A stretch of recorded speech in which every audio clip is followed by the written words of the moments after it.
You're listening to the Money Monopolizers Podcast, helping you take control of your financial destiny.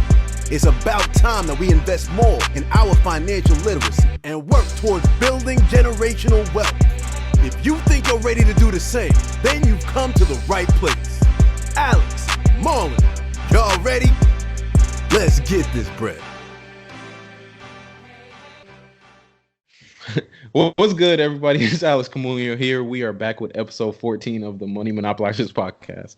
We were off last week. We was out of town, so we back this week with a great episode for y'all today. I'm here with my co-host, Marlon Walls. Marlon, how you doing today, bro?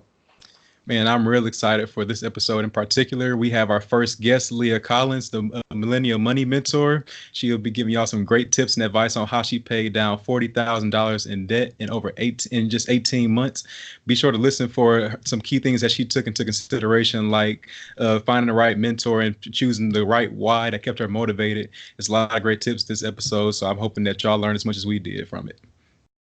Big facts. This was he said, our first interview, and I think it was a great interview to kick off this podcast in the future interviews that we're going to be doing. But yeah, like he said, she paid off $40,000 of debt that was comprised of a bunch of different things that she's going to talk about. So make sure to listen to that, especially if you are a college student that is going to be graduating with a significant amount of student loan debts. You can apply a lot of the tips and advice that she had and the stuff that she did to your own life too, especially when you graduate. So make sure you listen out for that. You can imagine just paying down, $40,000 of debt in that short amount of time, 18 months, that's a year and a half. Could you imagine paying $40,000 of debt in a year and a half and the kind of lifestyle and sacrifices that someone would have to make to do those things? So, she has a great perspective on that, because she did it, and she's on her way to doing other things and moving forward. So she's a great interview. So yeah, y'all be sure to listen into everything that she had to say, and so let's get to it though. Hey Leah, how you doing today? I'm good. How are you? I'm doing great. We're happy to have you on here. This is our first guest on the Money Monopolizers Podcast, and we're super excited.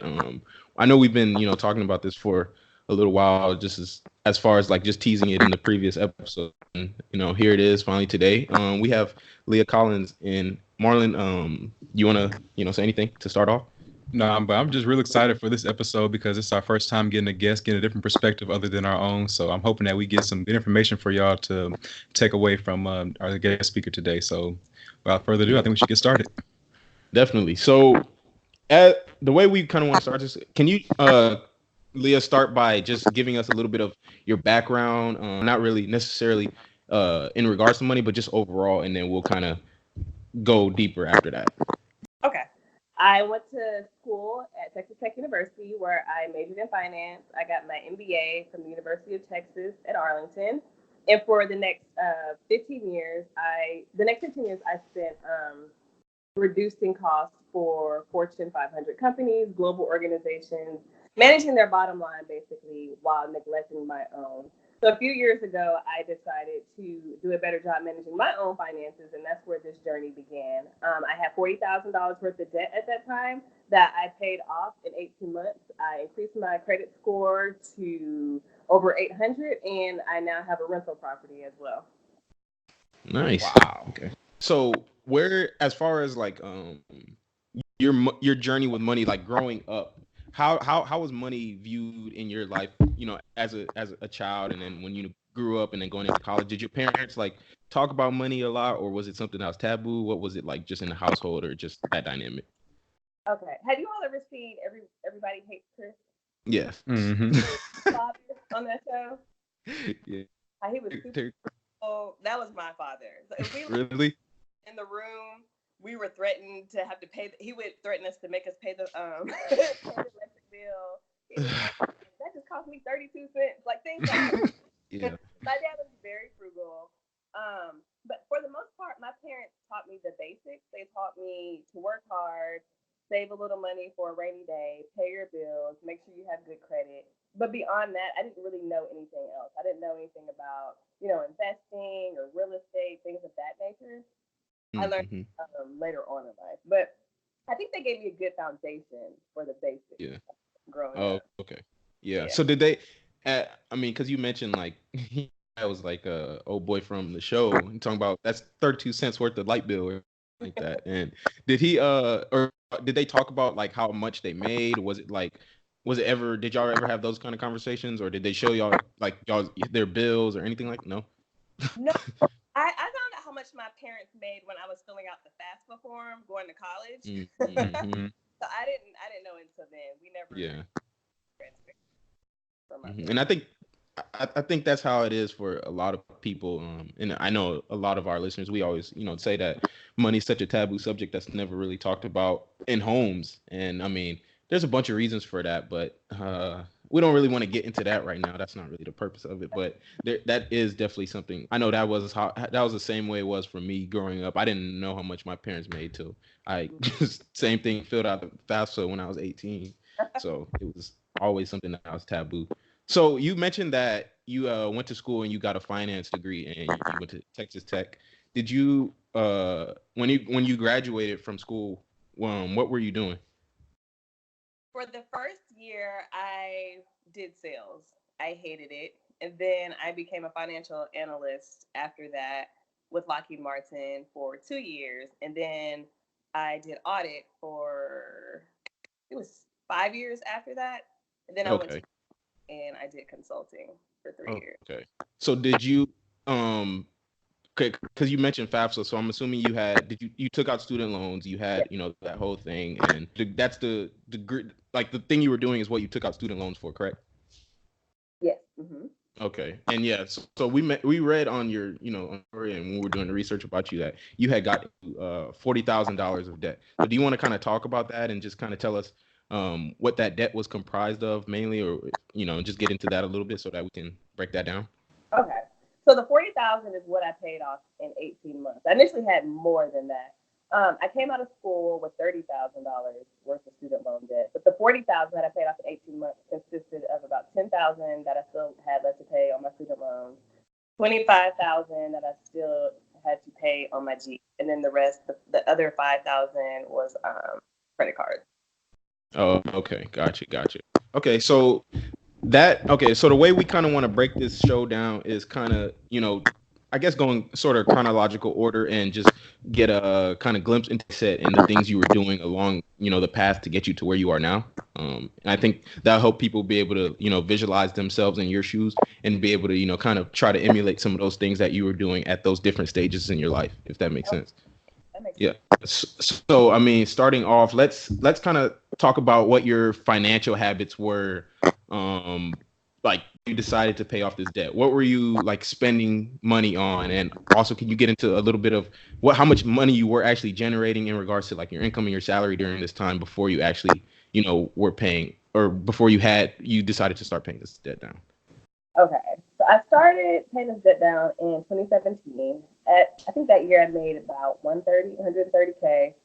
My money habits, I should have been, given the amount of money that I was making, I should have been saving a lot more. I wasn't saving anything. I was spending all of it that was coming in. I was paying my bills, going on trips. I literally would do Uber Eats for breakfast, lunch, and dinner. I spent a lot of money on my hair. I gave a lot of money to relatives. I won't say I fell into that trap, but I mean, how that goes. I was just giving, giving that they needed it.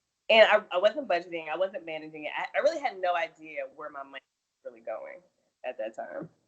Mm-hmm. So it sounds like you had a classic case of income creep. So as soon as you started making money, all your money, you just magically knew how to spend more money. So we talk about this a lot on the show, where how it doesn't matter how much money people are making, they always manage to find a way to spend every last dime that they make. No matter if they're making 100,000 or 5,000, they will spend every last penny of it. So now, how did you transition from spending every last dime you made to saying, okay, let me better manage this money. Let me actually pay attention to where it's going? Okay. I bought a house. And at that point, I got a little scared because I realized I couldn't afford this house that I bought, or I could barely afford it. And I realized that if anything went wrong, that I was going to lose. I was literally at that point living paycheck to paycheck. So that's when I decided, okay, I need to do something, because if I lose my house, that can really like ruin my life. So at that time, my church was offering. Have you all heard of Dave Ramsey? Mm-hmm. Yeah. So he has a people. Why you saying like that? Nothing. We'll talk about it later. But Okay. Well, my church was offering the Financial Peace University course, so I signed up, and that's when the change started happening. Okay, so that's what led you to buying the house before you, like, I guess, by you listening to him, is that what led you to buy the house, or did you buy the house before you listened to him? I bought the house before I listened to him. Okay, so because I know how he feels about a lot of stuff. He likes to buy everything in cash. So I guess I'm sure that you financed the house instead of buying it in cash. So when you listen to him, what that make you feel like? Like, oh.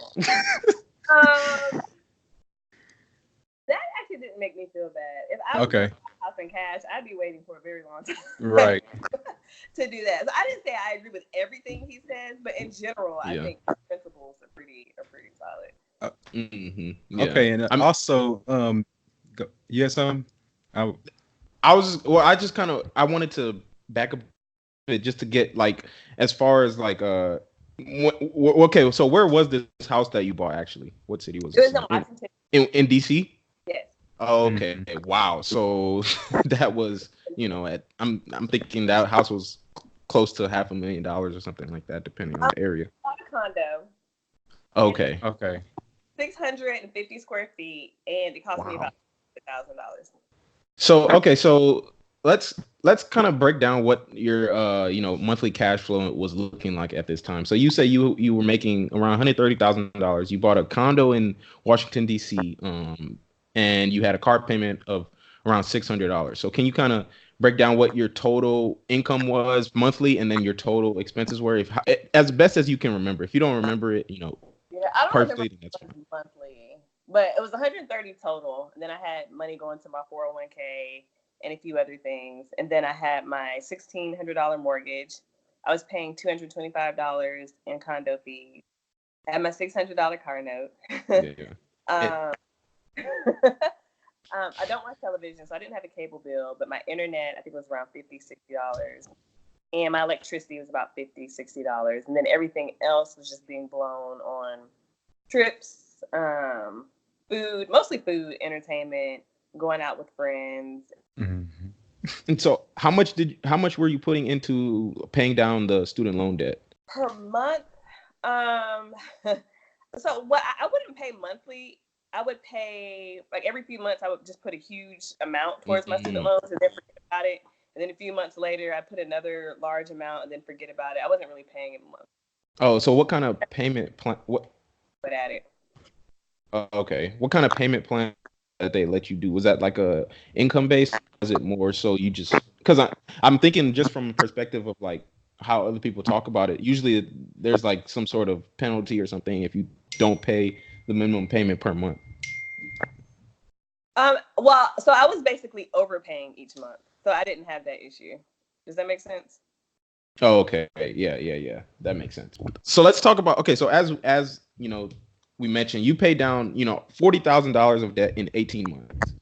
So that's like a ridiculous thing to think about, especially for most people, coming out of school thinking like, okay, I'm gonna have this debt crippling me for such a long time. It's gonna be just in the back of their heads just forever. And they never really have a mindset shift or really even think that they can seriously practically pay down that amount, like that student loan debt in a quick amount of time. They just think it's something that's going to be with them forever. So what made you decide that you wanted to aggressively tackle down this debt and, like, instead of letting it linger in the background like most people do and making those minimum payments every? Okay. One, I was just tired of paying.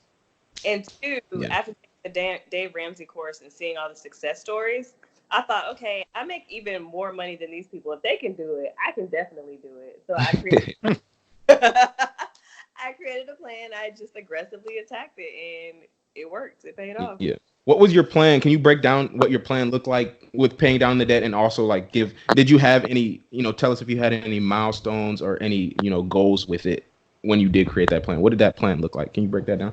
Yeah. Okay. So with the debt, I first started with my credit cards because they had the highest interest rates. So my goal was to pay those off within 2 months. It took me about 3. So I paid those off in 3 months. And then next I wanted to tackle my federal student loans. I gave myself at least 6 months to pay off those, and I did. And then I gave myself 6 more months to pay off the private loans. I paid those off. So basically what I did was I budgeted, and I found that when I budgeted and actually tracked my spending to that budget, I would see little increases. It was almost like I would get little pay raises because I'm actually tracking, what I'm staying within my limits. Any windfall spending that I got, tax refund or any little bonus at work will all go towards my debt, or most of it would go towards my debt. I would save a little portion for fun or just to celebrate, but everything else would always go towards paying off my debt. Another thing that I did was I had a 2-bedroom condo. So I rented out the 2nd bedroom, and all of that money, that paid half the mortgage. And so with that savings, I put all of that towards my student loan. Okay, gotcha. So that takes a whole lot of commitment and dedication, because you literally just had a whole lifestyle change from spending everything, giving money away, taking trips every month, I'm sure, to literally having a full-fledged plan on where every penny is going to go. And even if you made bonuses, those even went to paying down student loan debt. So I want to ask a question of, how did the people around you, like your friends, your family, how did they respond to this lifestyle change you were making? They started asking me questions like, how were you able to do that? Like, you have a glow now, like, why would someone just help them out as well? But for the most part, they were all pretty supportive. Every now and then have someone would ask me out for brunch, and I'd say, no, that's not, because someone would have something to say. But for the most part, I had a really great support system. That's very good. Yeah. So you had like a glow. So does that mean like your mental state was good? Like, were you feeling good about what you were doing? Yeah. Like it wasn't affecting you in a negative way by any means? No, I love seeing that extra money add up. So no. Sound like Alex. Hell yeah, that's the best way. It's like another form of paying yourself, right? Because any money you save is any money you actually are earning. So yeah, exactly. And I think it's great self-care too, because mentally, like, it just frees your mind up. I'm not out. I can sleep at night. It was a great feeling. Yeah, definitely. Because they say that financial burdens are the number one causes of divorce and all those kind of things. So if you're able to like eliminate as much burden on that end as you can, I'm sure it's gonna make I know it's gonna make your life a lot better on every other end, especially your your mental and your mental health too.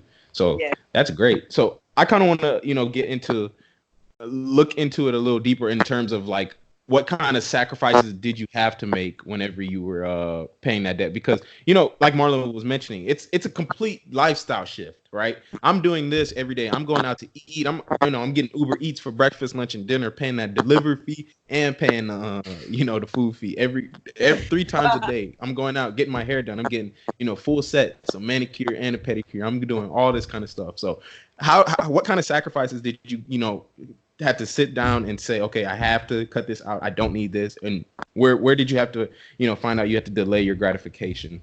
I think one of the biggest sacrifices was sharing my space when I rented out the room. Mm-hmm.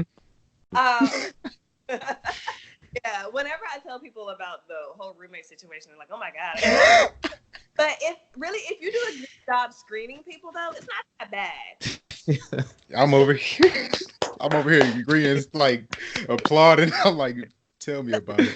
The first person that lived with me was one of my friends. I knew she was, she always paid her bills on time. She was very responsible. She had a good job. We worked at the same place. We got along well. She only wanted to stay with me for 6 months. Great. And that's one thing that I did, is I never did a lease longer than 6 months. Tired of each other, it was easy to just, say, oh, well, the lease is up, bye. It doesn't have to be an awkward conversation.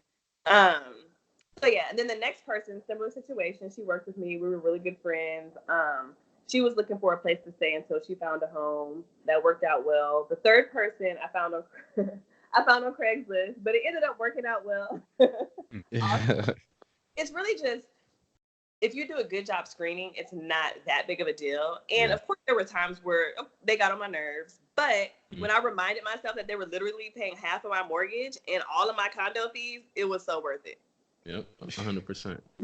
See, we did an episode 5, about house hacking. And for those that are listening that might not have listened, house hacking is essentially whenever you are renting out a portion of your personal residence to generate income to offset the expenses of that residence, right? So she essentially rented out the other room of her condo, and this is what Marlon is doing too. So I've been shaking my head yes the whole time, like while she was talking, because this like relates directly to what I'm doing.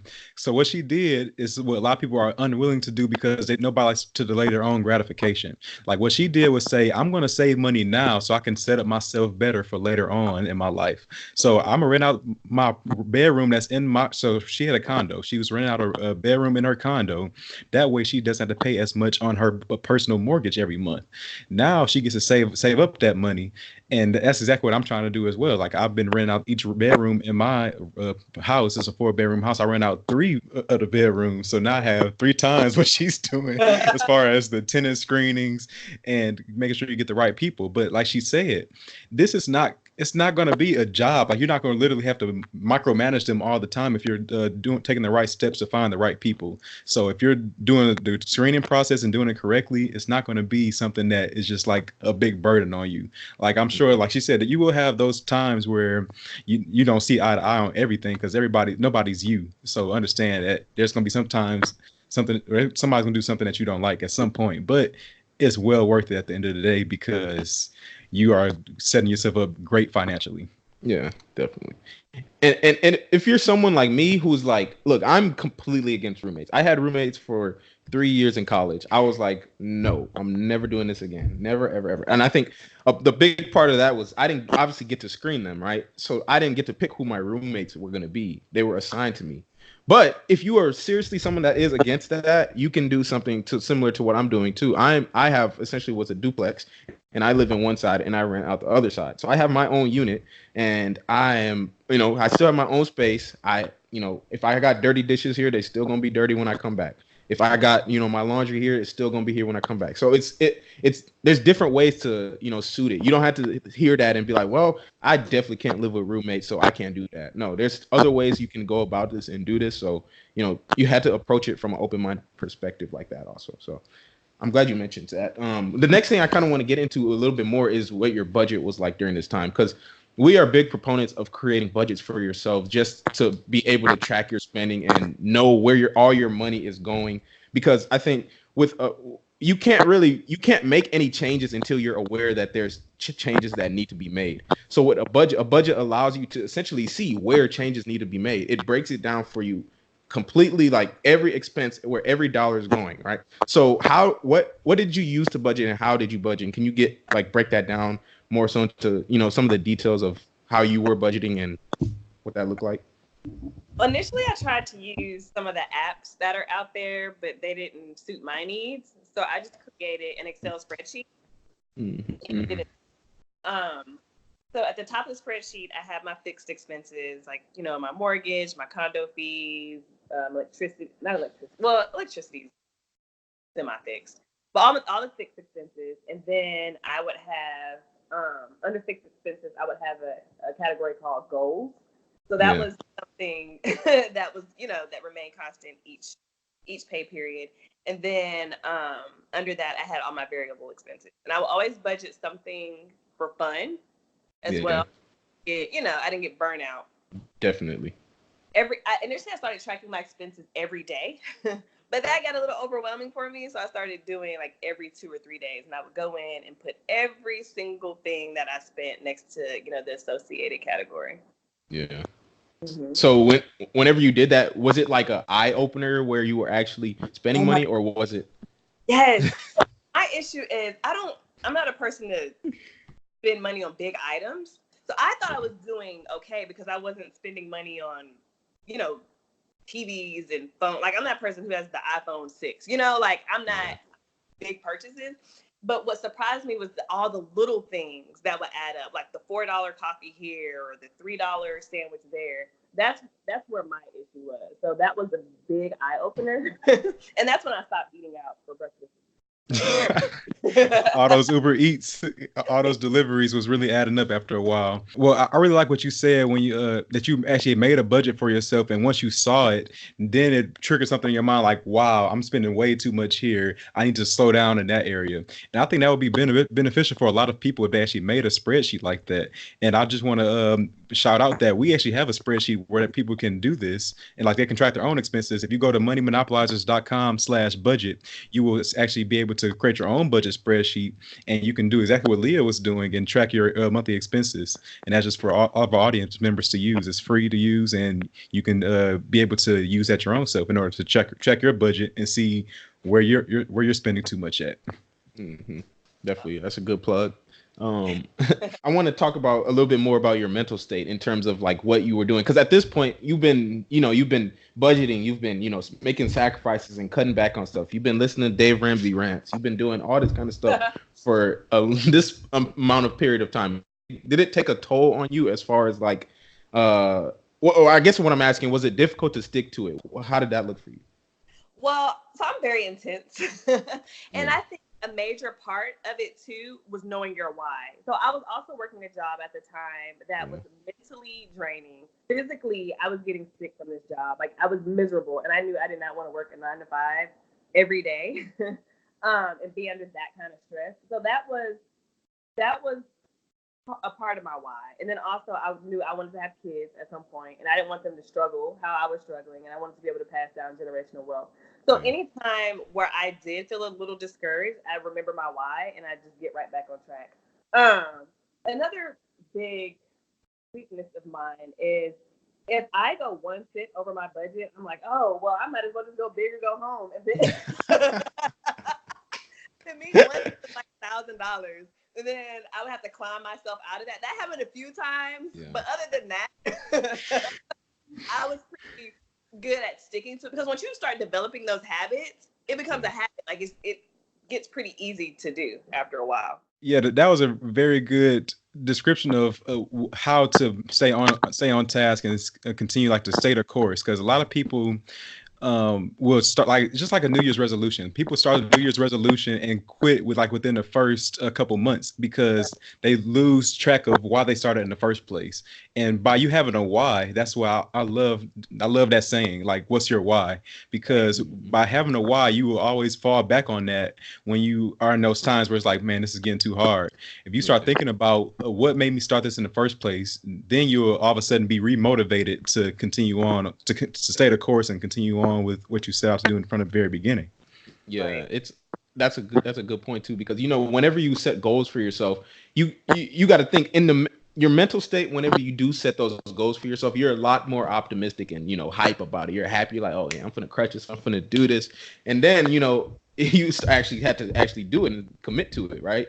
And so now that's the tough part. How you have to, be able to remember how you felt in the beginning and kind of remember what your why was to be able to stick to it. And I'm glad you mentioned that too, because we're big proponents of having a why, especially that's really and that goes to show it's with everything. We talk about it a lot within regards to real estate investing. That's, one of the biggest things that's going to help keep you through when things get tough and when you start losing money on deals. But even when it comes to paying down, massive amounts of debt, that's an essential key component of it too. So I think if you're listening to this right now, you are someone that was in that situation and you want to, be able to pay off large amounts of debt, you need to set a why, set a reason, and set a strong foundational why that's going to keep you going and allow you to stick through it when times get tough and when you don't feel like sticking to that budget. So, so I think what you say you mentioned that you were listening to Dave Ramsey and you were following Financial Peace University. I have my own thoughts on Dave Ramsey and I kind of get into that in a little bit. But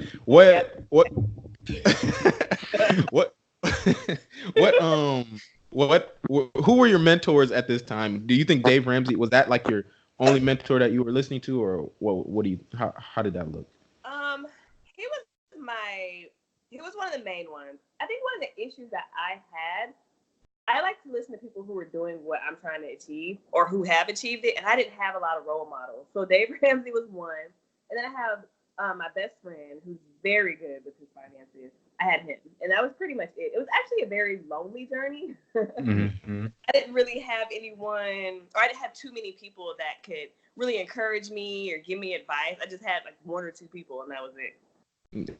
So, okay, so you mentioned that you were, taking this journey lonely. So when it came to like being able to do stuff for yourself, or I'll say whenever your friends primarily asked you to do stuff like, let's say, go for brunch, get mimosas or whatever y'all were doing, was it more so like you were saying no a lot, or did you have this already in your budget and you were kind of sticking to that and so you could do it? Or how did that look? So I did budget for that. I think what I meant when I said lonely is I didn't really have anyone. I didn't have too many people that could give me advice or guide me. Okay. That's why I call myself the Millennial Money Mentor, so that I can actually be that person that helps people, navigate that journey. Okay. Yeah, that makes sense. Okay. So I mentioned that I kind of had a thought on Dave Ramsey, and I just kind of want to expand on that a little bit. She mentioned that, okay, well, you got to understand what her goal was, right? So her goal was to pay down massive amounts of debt in a short amount of time.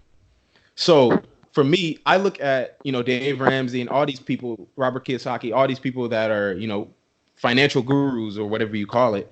You got to understand, they each have a target audience, right? And so for me, whenever I started this whole financial freedom thing, I was big on Dave Ramsey in the beginning. Like I would say when I first started, in the first few months, I was always listening to his stuff, reading. I wasn't reading his books, but I was always listening to him. I was a big advocate of what he was saying. He was preaching a lot of what he was saying. And then, I started getting more heavily involved into like financial freedom and that kind of stuff. But Dave Ramsey is not a big advocate of, investing and doing those kind of financial freedom type goals whenever you're, still paying down debt or you're, have all these some other things going on. He's more so of a do this first and then you can kind of live a debt-free life, but you still are going to be, in a sense, like you're going to be like a W-2 worker that has no debt, in a sense, if that makes sense. So, but you got to understand that's his target audience, though. His target audience are those people that have large amounts of debt. His target audience isn't people that are trying to achieve financial independence by age 30. That's not his target audience. So for me, whenever I would listen to him, he was saying things that just didn't line up with my goals. He was saying stuff like, paying down your mortgage and that kind of, he was talking about, putting extra money into your mortgage and those kind of things. But for me, that didn't line up with what my goal was. My goal is to be financial free by 28. I can't, a lot of the things he was saying, putting money into my 401k and maxing out my 401k and those kind of things whenever I don't have any debt, that's not going to help me achieve my goal. So you got to understand what perspective that mentor is coming from, and also who their target audience is. He wasn't really, I wasn't his target audience, so that's why I'm not really a big advocate of what he says now. But if you're someone like that was doing something similar to what Leah was doing, then that's great. Then that's a perfect person to listen to, and that's kind of my thoughts on that, and that's why I had mentioned that earlier. Got it. And that's why it's called personal finance, right? Because it's not a one size fits all. So you have to, a lot of times you listen to different people and take pieces, that apply and then implement those, right? Yeah. And that's what I find myself doing too with Dave Ramsey. I still, I use his principles, but, sparingly though. So, right. Well, okay. So before we kind of transition into more so what your goals are and those kind of things, I wanted to ask what your credit score was now, or how much it increased by as a result of paying down the $40,000 of debt in such a quick amount of time. So when I started, I believe my credit score was about 750, and then after I paid off my debt, it rose to 805. Oh, okay, nice. So you had already had great credit at that point. It's because you were making payments. You just had a lot of debt. Exactly. Yes. Mm-hmm. Gotcha. And that's better than what most people can say. Most people have a lot of debt and they're not making payments. So that's good.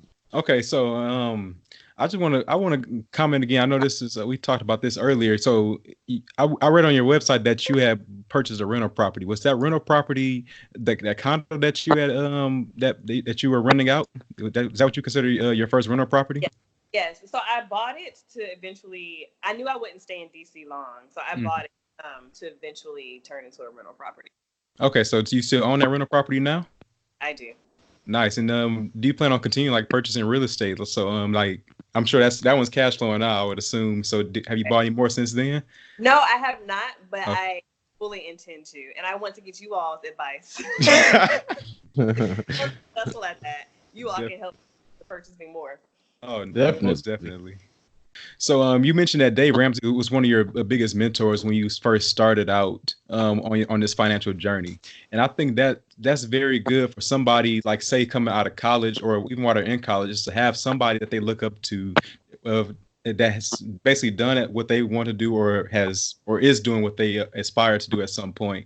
So what would you say to somebody that's like in college right now or just graduating, and you're telling them to have delayed gratification? It's like they're going to automatically think, wait, do I have to give up all my 20s?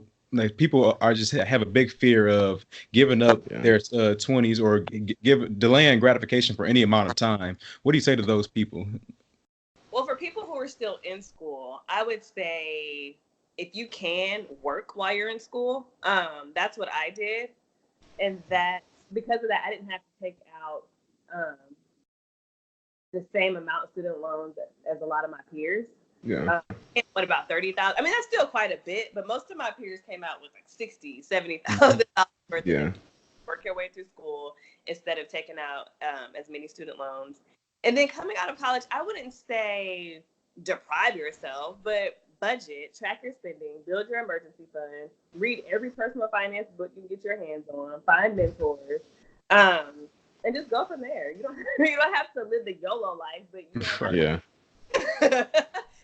still have fun, but just make sure you're managing your money and surround yourself with people who are doing the same, that have the same goals. It's a huge difference. Yeah, definitely. I agree with that too. Yeah. So just building off that, did you have any, or how were you rewarding yourself when you were reaching these milestone goals? Because you mentioned you just can't deprive yourself. So how did you reward yourself while you were on this journey? So I love to eat. So I would take myself out to a really nice steakhouse. Or I would have treat yourself days. I like going to the spa. So I would get massages or facial or go shopping. So yeah, typically that's what I would do. I wouldn't go crazy and go to, Bali or something like that. But I would try to keep it reasonable and not go into more debt, rewarding myself. Definitely. That's a good perspective. So did you have to give up any of I know you sacrificed some things, but did you have to give up any of your hobbies at all? Like, were there any that you just had to cut out because you knew if you got even a taste of it, it would you would just hop back into it, or was it, Well, at that time I was working 18 hours a day, so I didn't have any hobbies to cut out. Oh, okay. 18. Yeah. Wow. I was miserable. I was working a job where I was miserable, so yeah. See that I read on your website that you mentioned that you were working for these other companies and making these other companies, looking at their finances and making their finances a lot, more stronger, but you and yourself. Right.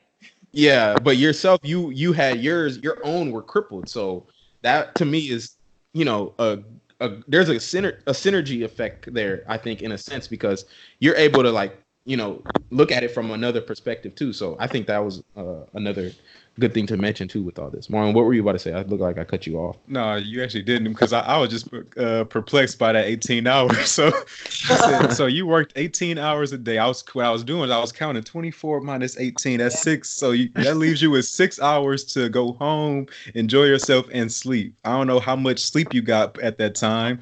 I'm assuming it wasn't a whole lot. It wasn't. Even so, I told you all I cut out vacations. I cut out vacations or trips unless it was a close friend's wedding. So, for example, there was one trip I went on to Costa Rica for a wedding. I literally worked the entire time I was there. Wedding ceremony. Wow. Yeah. Wow. Mm-hmm. Easy. And that, I worked the most I ever worked in my life this week. I did 60 something. I think 60 flat, and that wasn't even nearly 18 hours a day. So I couldn't imagine. I would probably put in my 2 weeks notice. So I think this definitely goes to show that I'm sure if anything else, I know you mentioned earlier you had a why. I'm sure that was that played a big proponent of one of your whys as far as getting out of that 18-hour job. That was the major reason. I knew I couldn't. That was not sustainable. That's not something I wanted to do for the next year, let alone 20, 30 years till I retire. Yeah. Mm-hmm. And I know a lot of people, they're gonna be listening to this and be thinking like, man, this is they're not gonna want to work that hard. They're not gonna want to do all these kind of things. They're gonna say, and they're on top of that, they're gonna say that the debt is just too overwhelming for them to try to attack it and get rid of it. So what kind of advice and tips could you give to those kind of people that are thinking that right now? I would say that it's easier to tackle your debt and try to just pay it off now than sit here and live the rest of your life making these payments, making minimum payments. It's not as hard as it seems. And to be honest, I thought the same thing when I made my goal to pay off my debt in 18 months. I did not think it was realistic at all. But once I put my mind to it and started budgeting, it was a lot easier than I had anticipated. It's absolutely possible. You just have to make up your mind to do it. It's all about your money mindset. Once you make up your mind to do it, you can absolutely tackle it. Definitely. Your mind is your most powerful asset. And another thing I hear a lot is, well, you were making $130K. I only make $30,000. It doesn't matter. You can still do it regardless. Yeah, definitely. You just have to, alter your strategy. It's gonna look different. Everyone. That's why she just said. So that's why it's personal finance. It's different for everyone. Yep. So just because she said she's making 130 and whatever you're making, you can definitely still do it. You just have to your strategy and align it, with your goals, right? Exactly. I have friends that make a lot less money than I do. They have more money in their savings and investment portfolios than because they're very good at managing their money.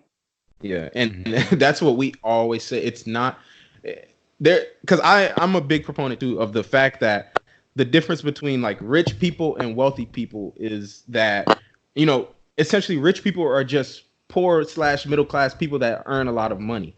They don't necessarily have the financial intelligence and the financial literacy that wealthy people have. Wealthy people are able to, leverage money that they earn into investments and other things like that, no matter how much money they earn at their job. So that's a key difference between those kind of people. And being able to, the more money you make, obviously, the better. The more the money you can put into investments and those kind of things. But it's not necessarily about how much money you make. It's about what your mindset is and how you are actually using that money that you do make. Yep, absolutely. So my assumption, just because you came out of school right out the gate, just spending, because once you had a great job and a stable income, that's when you started aggressively spending as much money as you could anywhere that you could, because you had a lot of money that you were making.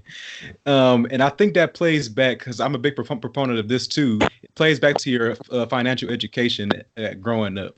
So as far as I do believe money is like a taboo subject in most homes. And I know that you mentioned earlier that your parents taught you all the basics, but they never taught you anything as far as like investing or how to financially budget your money.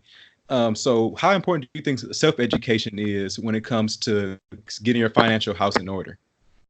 I think it's extremely important. I said earlier that I think people should read every book they can get their hands on, listen to podcasts.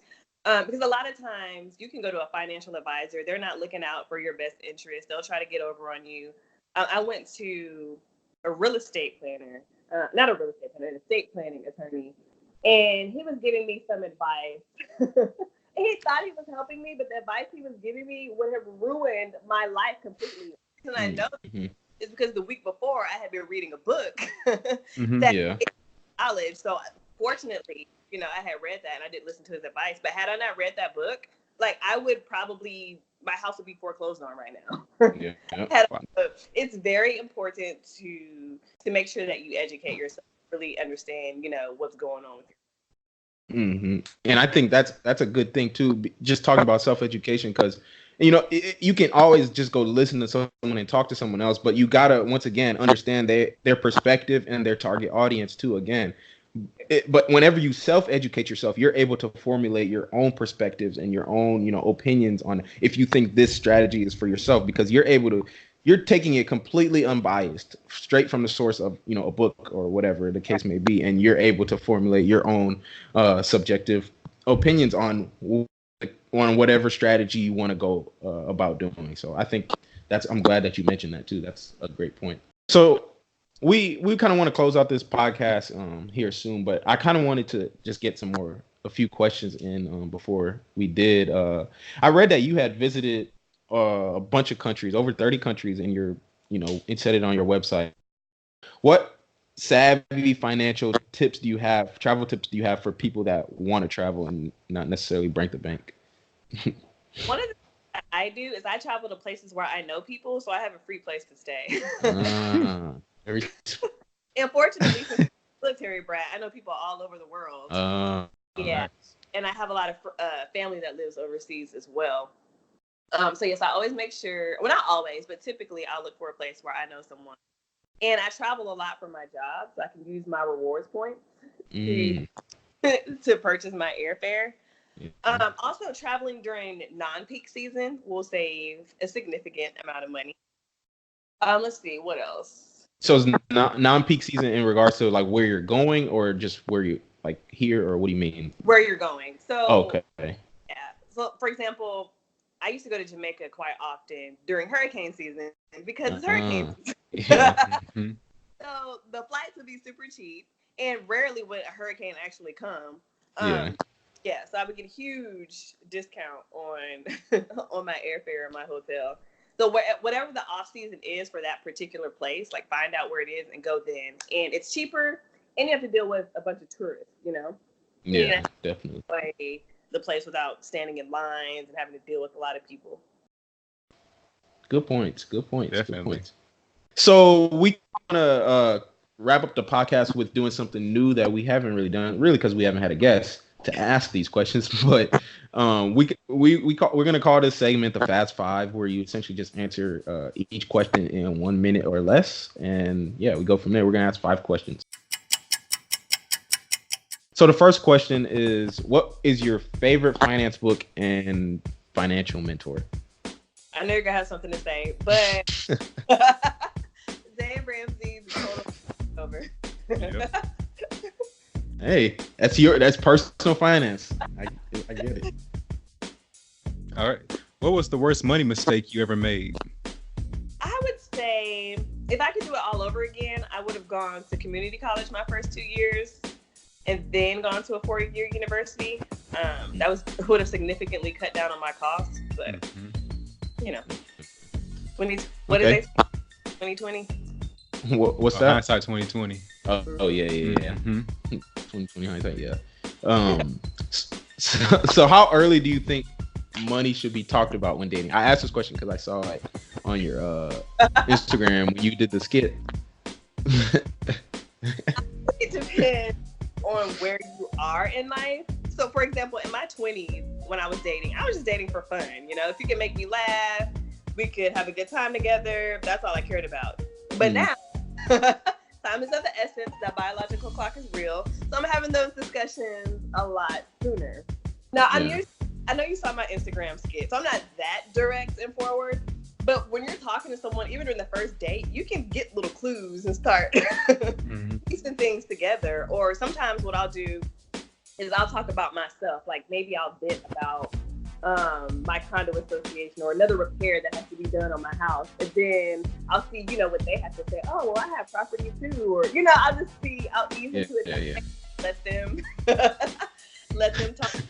Or I'll say, where do you see yourself 5 years from now? I'm going to say financially. It gives you a good idea where their head is at. So I'm doing that from the jump, but I'm not being direct. But I think for most people, you should start having those conversations maybe like once you know that you're actually interested in that person and you want to see, something happen long term with that particular individual. Okay. Makes sense. I was going to say something. Go ahead. Please do. No, I don't want to say it. I'm about to go to the next question, so you either say something or the next question. No, I'll just say off the record later. Okay. Okay. So question number 4, what's your best piece of advice for someone that was in your situation as far as like you being in debt? I would say just get started. Don't put it off. Know that you can do it. I think a lot of people think it's realistic. I didn't think it was realistic. I think just knowing that it's possible is huge. Just get started. Find a mentor. Start budgeting. Stash some money away. Definitely agree. Great answer. So where can people find out more about you, Leah? www.leahmariecollins.com. You can find me on Instagram at the Leah Marie Collins, and I'm on Facebook at Leah MC Finance. Gotcha. So y'all go check her out. Make sure you go follow her on Instagram. On hit her website. She has some great info on there. Great blog posts. I know you've been working hard on those, so definitely people should go check those out. Those are very informative and will help you. So, but yeah, this was a great interview, Leah. I'm glad you got to come on here and give us your perspective on money. No problem. Thanks for inviting me. No problem. You go get some rest. Oh, I will. Y'all take care. All right, later. Bye. So that was a great episode with Leah Collins. We appreciate her coming on the show today. I think that she has so many great tips that she gave out during the entire episode. I recommend listening to this one 1 or 2 or maybe 3 times just to take in everything that she had to tell us as far as finding a mentor, picking a why, being able to stay focused. Everything she did was very, very good that can be applied to, I think, a whole bunch of our audience. So take these tips, run with it, and apply it to your life. That way you can also be able to have some type of miraculous story as she did. Definitely. It was a great, I think she provided a great perspective that a lot of people will be able to relate to. I think if you're someone that you just listen to that and you feel like that you're in a similar situation, then that's the blueprint for you. That's literally like what you need to be doing. Yeah, you might not be making as much money as she was making, but it's still, like we mentioned in the episode, it's still something that you can do. It's not necessarily about how much money you make, but it's about how that money is being allocated into your life and what your lifestyle is looking like based off of that. So definitely, take that, what she said, apply it to your own life, and you never know, you can have one of those stories of your own if you really want to. You just have to want it bad enough. So anyways, though, that's it for this episode of the Money Monopolizers Podcast. New episodes will be released every Thursday and will be available on Apple Podcasts, Spotify, and YouTube. Just search Money Monopolizers wherever you listen to podcasts. We hope you learned something of value today. If you did, we'd appreciate it if you rated us and left us a review on Apple Podcasts. You can also find out more info about us on Twitter at the Monopolizers or on IG at Money Monopolizers. We post informative content on there that'll keep you engaged. So check that out and share those posts. But until then, we out of here. You've been listening to the Money Monopolizers Podcast, helping you take control of your financial destiny. To learn more about how you can be in control of your money, visit moneymonopolizers.com. We'll catch you next time when Alex and Marlon share more personal finance and wealth creation tips with you. Now it's time to take action.